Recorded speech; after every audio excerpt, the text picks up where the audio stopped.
আজিকর medical কলেজে নৃশংস ঘটনার প্রতিবাদ করে কোচবিহারের রাজপথে অভিযুক্তদের সকলকে গ্রেপ্তার করে ফাঁসির দাবিতে ধিক্কার মিছিল করল তৃণমূল।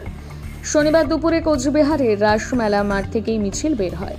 এদিন এই মিছিলে উপস্থিত ছিলেন তৃণমূলের কোচবিহার জেলার সভাপতি অভিজিৎ দেবভৌমিক, জেলার চেয়ারম্যান গিরীন্দ্রনাথ বর্মন, দলের কোচবিহারের সাংসদ জগদীশ চন্দ্র বর্মা বসুনিয়া, উত্তরবঙ্গ উন্নয়ন মন্ত্রী উদয়ন গুহ, উত্তরবঙ্গ রাষ্ট্রীয় পরিবহন সংস্থার চেয়ারম্যান পার্থপ্রতিম রায়, কোচবিহার জেলা পরিষদের সভাধিপতি সুমিত্রা বর্মন, মহিলা তৃণমূলের জেলা সভানেত্রী সুচিস্মিতা দত্ত শর্মা, রাজ্যের প্রাক্তন মন্ত্রী বিধায়ক পরেশ চন্দ্র অধিকারী, রাজ্যের প্রাক্তন মন্ত্রী তৃণমূলের রাজ্য সহ সভাপতি রবীন্দ্রনাথ ঘোষ, প্রাক্তন মন্ত্রী হিতেন বর্মন, কোচবিহার জেলা পরিষদের সহ সভাপতি আব্দুল জলিল আহমেদ, যুব সভাপতি কমলেশ অধিকারী সহ অন্যান্য নেতৃত্ব।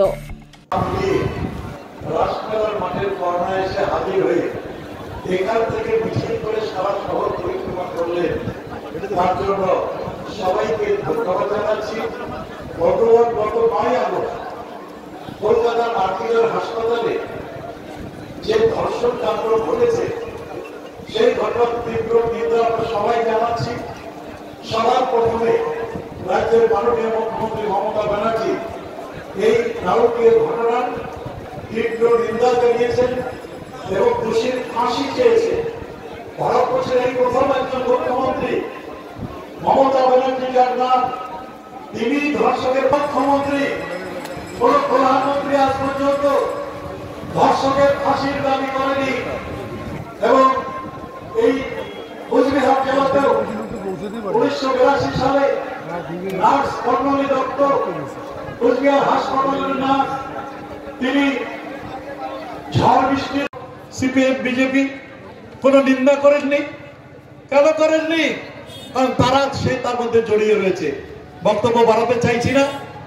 আমি রাজ্যের মুখ্যমন্ত্রীর কাছে অনুরোধ করছি, স্বরাষ্ট্র দপ্তরের কাছে আরো অনুরোধ করছি, 1982 সালে কোচবিহারের বর্ণালী দত্ত যে হত্যা হয়েছিল, ধর্ষণের পরে হত্যা করা হয়েছিল, সেই কেসটা আবার ওপেন করা হোক, সেই কাজটা আবার স্টার্ট করা হোক, সেই কেসের পুনরায় তদন্ত করা হোক, এই দাবি জানিয়ে আবারও সবাইকে আজকে অল্প সময়ের মধ্যে ডাকে সাড়া দেয় হাজির হওয়ার জন্য আমি ধন্যবাদ জানিয়ে, যখনই ডাক পড়বে মমতা ব্যানার্জির, তখনই সাড়া দিবেন।